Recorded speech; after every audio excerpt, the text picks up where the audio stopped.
اکثر لوگوں کے ذہن میں ایک سوال پیدا ہوتا ہے کہ جنت میں انسان کیسی زندگی بسر کریں گے۔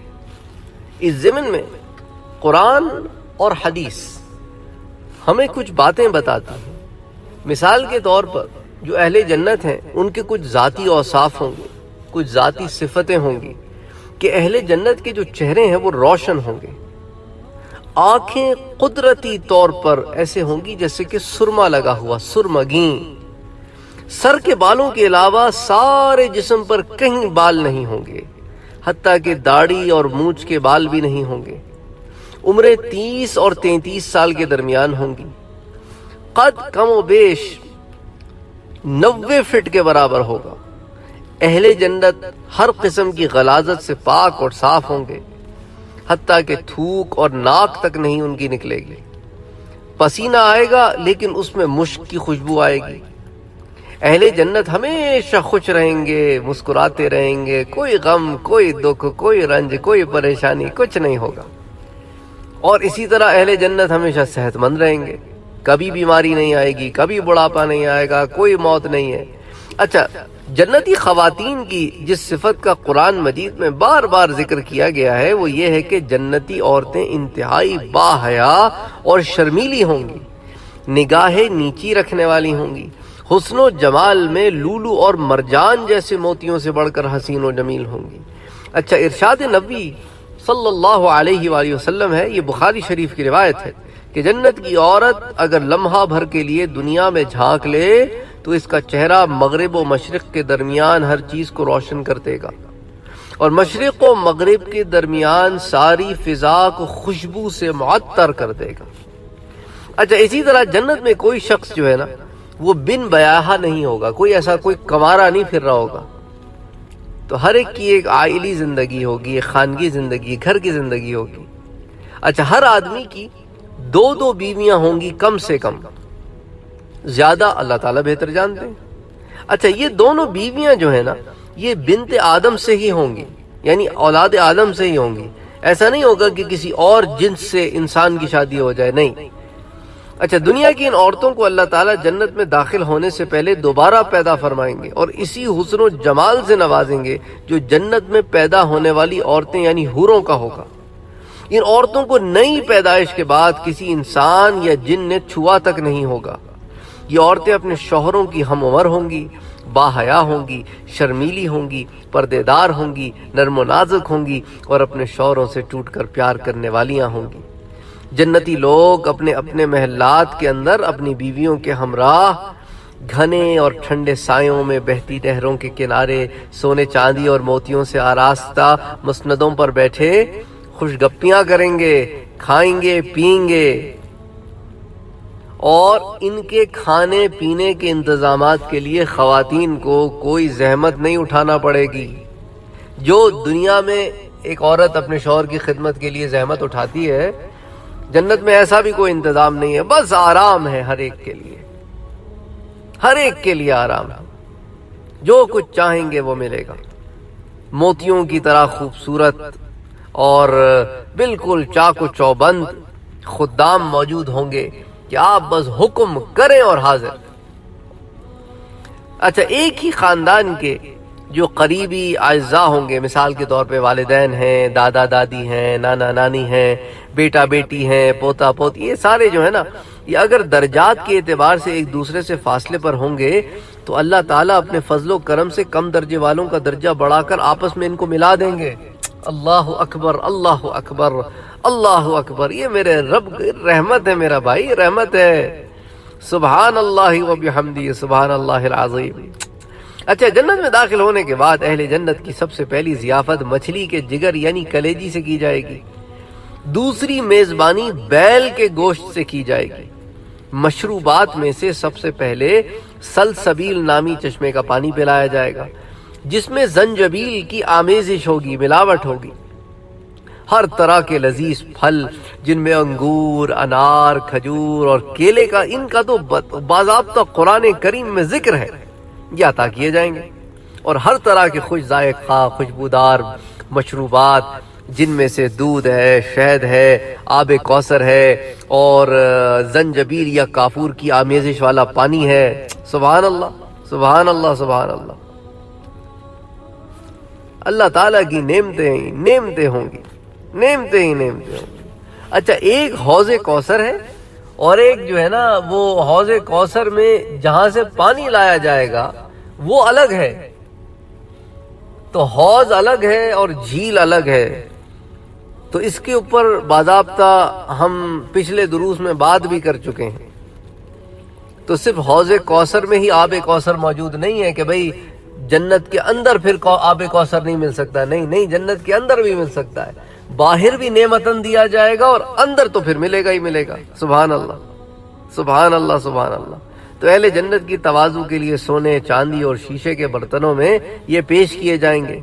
اچھا، اسی طرح جو پینے کی چیزیں ہیں، جو کھانے کی چیزیں ہیں، وہ کبھی ذائقے میں خراب ہی نہیں ہوں گی، ہمیشہ تازہ رہیں گی، گویا بس ابھی ابھی.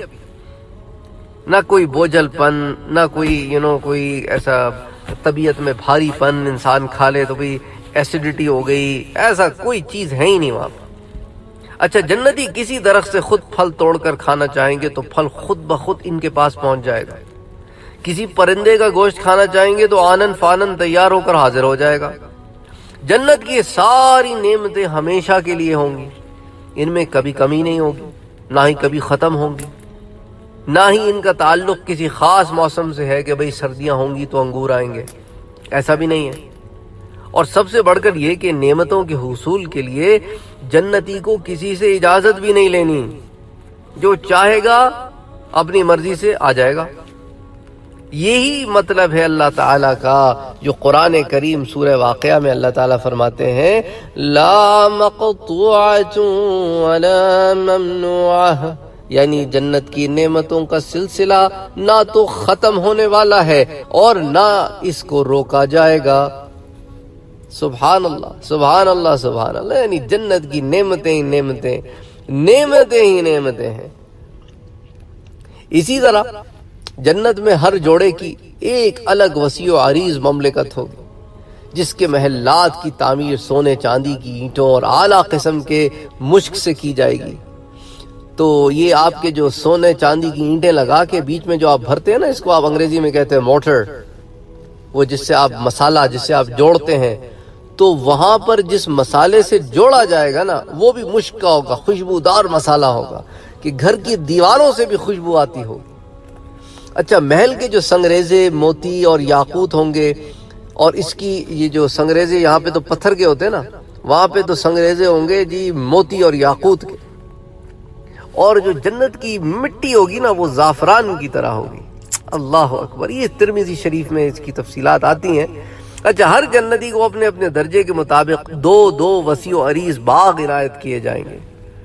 مقربین جو ہوں گے، جو اللہ کے خاص بندے ہوں گے، ان کے دونوں باغ سونے کے ہوں گے، جن میں ہر چیز سونے کی ہوگی. درخت کے تنے، پتے، ڈالیاں، ہر چیز سونے سے آراستہ ہوگی. تمام سامان آرائش سونے کا ہوگا. درخت سونے کے ہوں گے، مسندیں سونے کی ہوں گی، برتن سونے کے ہوں گے، کنگیاں سونے کی ہوں گی، بس ہر چیز سونا. اچھا، اصحاب الیمین جو ہے نا، یہ تو ہو گئے مقربین. اصحاب الیمین جو ہے عام نیک لوگ، ان کو بھی دو وسیع و عریض باغ عطا ہوں گے، لیکن ان کے باغ چاندی کے ہوں گے. ان میں ہر چیز چاندی کی ہوگی. ان باغات میں اعلیٰ اور عرفہ ایسے آپ سمجھ لیں کہ چھتیں ہوں گی، یا آپ سمجھ لیں بیلکونیز ہوں گی، جن میں سبز ریشم کی قالینیں اور پھر تکیے لگے ہوئے. سبحان اللہ. ہر محل اس قدر وسیع و عریض ہوگا کہ اس میں نصب ایک خیمے کی چوڑائی 60 میل ہوگی. 60 میل. ہمارے تو کئی گاؤں آ جائیں 60 میل میں، شہر آ جائیں 60 میل کا رقبہ ہے بھائی. یہ رقبے کی بات، چوڑائی ہے 60 میل، پھر لمبائی بھی 60 میل، تو 60 اسکوائر مائل. سبحان اللہ. اچھا، پھر جنت کی نہروں میں سے ہر نہر سے ایک چھوٹی نہر کی شاخ ہر محل کو سیراب کرے گی کہ محل میں آ رہی ہے. سبحان اللہ. یہاں تو کھود کے بادشاہ بناتے تھے، وہاں خود آئے گی، اور اس کی صفائی کا انتظام بھی کوئی نہیں ہے، مہک رہی ہے. سبحان اللہ. تو ہر محل کو سیراب کرے گی. محلات کے اندر جا بجا سونے کی انگیٹھیاں ہوں گی، جن سے عود کی خوشبو نکلے گی، جو سارے محل کی فضا کو معطر کر رہی ہوگی. انہی محلات خیموں سے، اچھا پھر نہریں، گھنے سائے، ان جنتی عیش و عشرت کی زندگی بسر کریں گے۔ اچھا اہل جنت جو ہے ان کو پہننے کے لیے اس ریشم سے کہیں زیادہ قیمتی ریشم عنایت کیا جائے گا جو یہاں دنیا میں موجود ہے۔ دنیا میں تو ریشم کا مرد کا استعمال کرنا جو خالص ریشم ہے حرام ہے، لیکن وہاں پر ایسی کوئی بات نہیں، وہاں اللہ تعالیٰ اجازت دیں گے۔ جیسے یہاں سونے اور چاندی کے برتنوں میں کھانے پینے سے منع کیا ہے، وہاں سونے اور چاندی کے برتن ہی عنایت فرمائیں گے۔ اچھا ریشم کے علاوہ بھی بہت قسم کے زرق برق کے لباس، سندس ہے، استبرق ہے اور اطلس ہے، ان کا تو خاص طور پہ ذکر ہے قرآن اور حدیث میں، یہ عنایت کیے جائیں گے۔ اچھا جنتی خواتین کے علاوہ مرد بھی سونے اور چاندی کے زیورات پہنیں گے۔ اب یاد رہے پرانے زمانے میں بھی جو بادشاہ ہوتے تھے وہ اسی طرح کے زیورات پہنتے تھے، اور بادشاہوں کے زیورات اور نواب بھی پہنتے تھے۔ ہمارے ہندوستان، پاکستان وغیرہ کے جو علاقوں میں جو نواب ہوا کرتے تھے وہ نواب بھی پہنا کرتے تھے، تو لیکن ان کے جو زیورات ہوتے تھے وہ عورتوں سے مختلف ہوتے تھے۔ بہرحال لیکن جنت میں بھی جو ہے اللہ تعالیٰ جو ہے اس طرح کا انتظام کریں گے، خواتین بھی اور مرد بھی۔ یاد رہے کہ جنت میں استعمال ہونے والا سونا دنیا کے سونے سے زیادہ افضل ہے اور کہیں زیادہ افضل ہے۔ رسول اکرم صلی اللہ علیہ وآلہ وسلم کا ارشاد مبارک ہے کہ اگر ایک جنتی مرد اپنے کنگنوں سمیت دنیا میں جھانک لے، کنگنوں سمیت، تو اس کنگن کی چمک سورج کی روشنی کو اسی طرح ختم کر دے جس طرح سورج کی روشنی تاروں کی روشنی کو ختم کر دیتی ہے۔ یہ امام ترمذی اس حدیث شریف کو لے کے آئے ہیں۔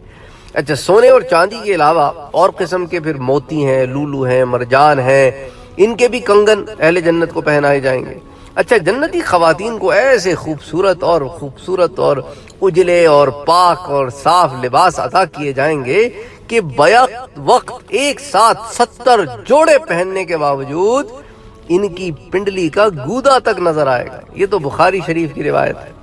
اچھا خواتین کا عام لباس بھی اس قدر نادر اور نایاب ہوگا کہ سر کا دوپٹہ دنیا اور اس میں جتنی چیزیں موجود ہیں اس کی ساری دولت اس سے زیادہ قیمتی ہوگا۔ یہ بھی بخاری شریف کی روایت ہے۔ اہل جنت کا لباس کبھی پرانا نہیں ہوگا، لیکن وہ حسب خواہش جب چاہیں گے اپنا لباس تبدیل کر لیں گے۔ اسی لیے قرآن پاک میں سورہ قاف میں اللہ عز و جل فرماتے ہیں کہ ھذا ما توعدون لکل اواب حفیظ۔ اللہ اکبر، یہ ہے شان اس جنت کی جس کا تم لوگوں سے وعدہ کیا جاتا ہے۔ یہ جنت ہر اس شخص کے لیے ہے جو اپنے رب کی طرف رجوع کرنے والا اور اس کے احکام کی پابندی کرنے والا ہے۔ سورہ قاف کی آیہ نمبر 33 آپ ملاحظہ فرمائیں، آپ کو یہ مل جائے گی۔ بہرحال یہ چند تفصیلات میں نے اس درس میں جمع کی ہیں، کچھ اور تفصیلات انشاءاللہ تعالی پھر اگلے درس میں آپ کے سامنے پیش کروں گا۔ وما علینا الا البلاغ۔